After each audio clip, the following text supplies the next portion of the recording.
So without further ado, I'm Stephen Bartlett, and this is the Diary of a CEO. I hope nobody's listening, but if you are, then please keep this to yourself.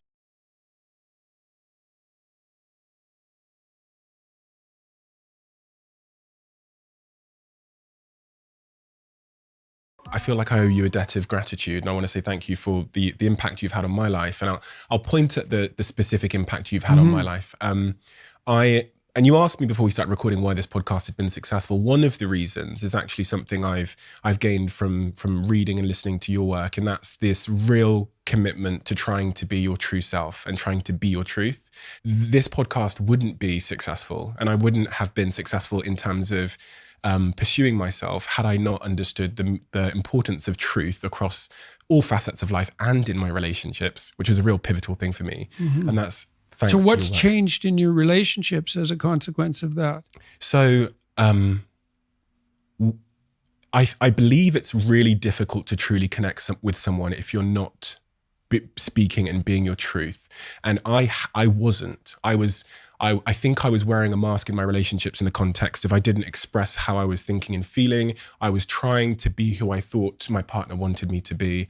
And at the point when I let down the mask and I started speaking my truth, actually, as I was departing from the relationship got stronger than ever before. And it was like we were never actually connected until I was being true with her, with my feelings, with what I wanted, with my life.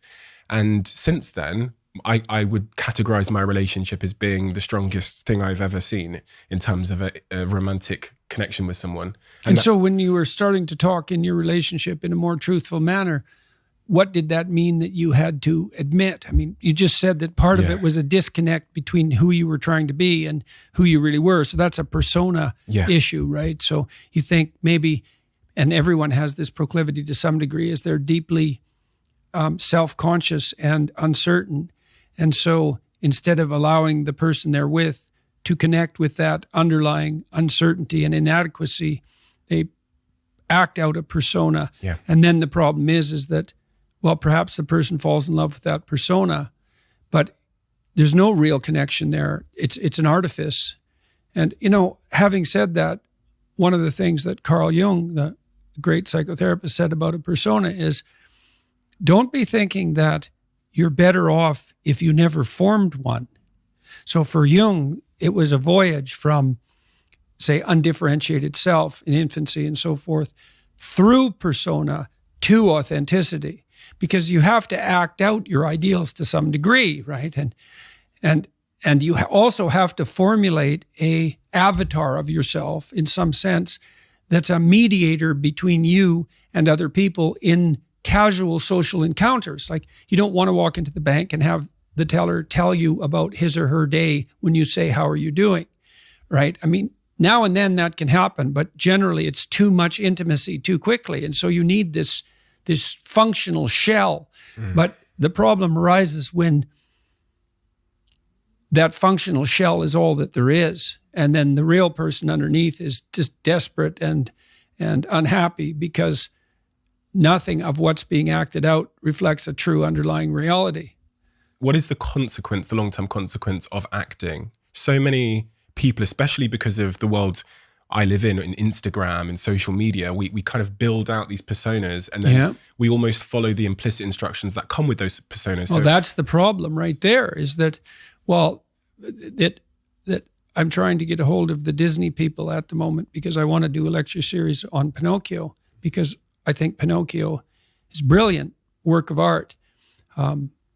And if you're a puppet and an actor, and Pinocchio is both at times in that movie, both a puppet and an actor. So why an actor? Like, why is there something wrong with being an actor? Well, the first question is, well, who sets your role? And then the second question is, who's pulling your strings? So you've put on this front that is there to make you popular and sexy and desirable and to mask from yourself your own inadequacies. But that's a role. Well, who wrote it? And for what purpose? And so Jung said, for example, that we all acted out a myth, and whether we knew it or not. And, maybe you're acting out a tragedy. Maybe you're acting out Narcissus. You don't know. because you've put that on yourself in an attempt in some ways to deliver to people what they want, or more accurately, to look as though you're delivering to people what they want.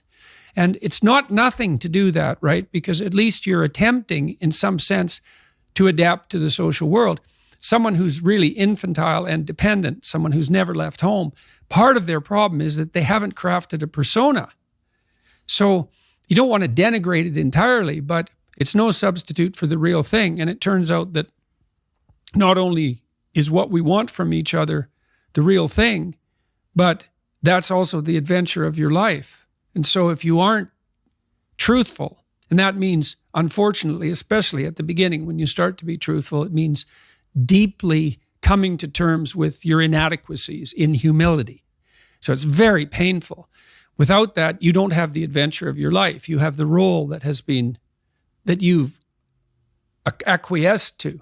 And that'll take all the meaning out of your life. The adventure of your life. You say, imagine who you could be, and then aim single-mindedly at that. Mm-hmm. I encounter these young people who appear to know who they could be, or they've imagined who they could be, but for whatever reason, they seem to choose the certain misery of their current situation, the job that's sucking their soul out, or that relationship, over the uncertainty they'll encounter as they go on the adventure of their life. So what would I say to these young people who always say to me, Steve, I want to do this, but you can see them stifled by fear, because it's like... Yeah, well, it's like, make a plan, man.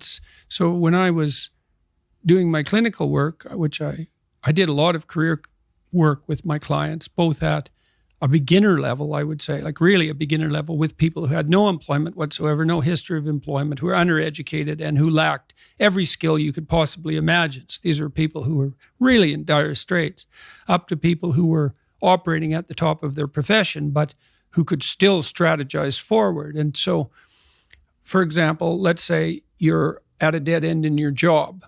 Okay, so I don't find my work meaningful. All right, so that's a problem statement. It's like, well, why not? I find the work I do repetitive and boring and without spirit. I have a bad relationship or a neutral relationship with my boss who doesn't know who I am. I have problems with coworkers. All of that needs to be differentiated, right, and analyzed in detail. So we might say, for example, let's say you believe that you're undervalued at work, and maybe you are.